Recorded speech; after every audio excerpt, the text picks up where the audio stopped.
Abraham took another wife, whose name was Keturah. She bore him Zimran, Jokshan, Medan, Midian, Ishbak, and Shua. Jokshan was the father of Sheba and Dedan. The descendants of Dedan were the Asherites, the Letushites, and the Lumites. The sons of Midian were Ephah, Epher, Hanok, Abida, and Eldah. All these were descendants of Keturah. Abraham left everything he owned to Isaac. But while he was still living, he gave gifts to the sons of his concubines and sent them away from his son Isaac to the land of the east. Abraham lived 175 years. Then Abraham breathed his last and died at a good old age, an old man and full of years, and he was gathered to his people.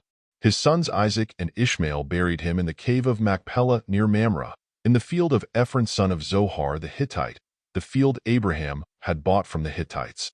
There Abraham was buried with his wife Sarah.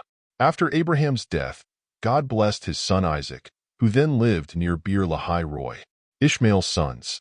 This is the account of the family line of Abraham's son Ishmael, whom Sarah's slave, Hagar the Egyptian, bore to Abraham. These are the names of the sons of Ishmael, listed in the order of their birth. Nebaioth the firstborn of Ishmael, Kedar, Adbeel, Mibsam, Mishma, Duma, Massa, Hadad, Tema, Jetur, Naphish, and Kedema. These were the sons of Ishmael, and these are the names of the 12 tribal rulers according to their settlements and camps. Ishmael lived 137 years. He breathed his last and died, and he was gathered to his people. His descendants settled in the area from Havilah to Shur, near the eastern border of Egypt as you go toward Ashur. And they lived in hostility toward all the tribes related to them. Jacob and Esau.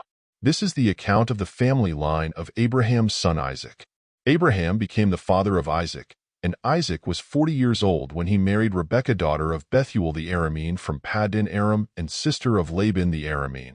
Isaac prayed to the Lord on behalf of his wife, because she was childless.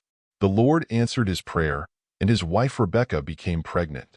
The babies jostled each other within her, and she said, "Why is this happening to me?" So she went to inquire of the Lord. The Lord said to her, "2 nations are in your womb, and 2 peoples from within you will be separated. One people will be stronger than the other, and the older will serve the younger." When the time came for her to give birth, there were twin boys in her womb. The first to come out was red, and his whole body was like a hairy garment.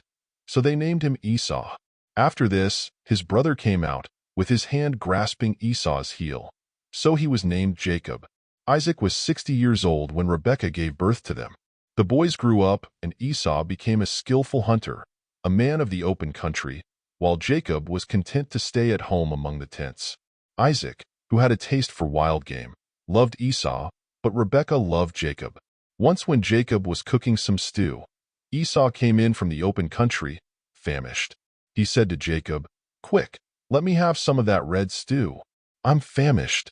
That is why he was also called Edom. Jacob replied, "First sell me your birthright." "Look, I am about to die," Esau said. "What good is the birthright to me?"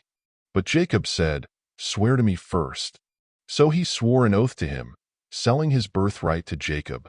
Then Jacob gave Esau some bread and some lentil stew. He ate and drank, and then got up and left. So Esau despised his birthright.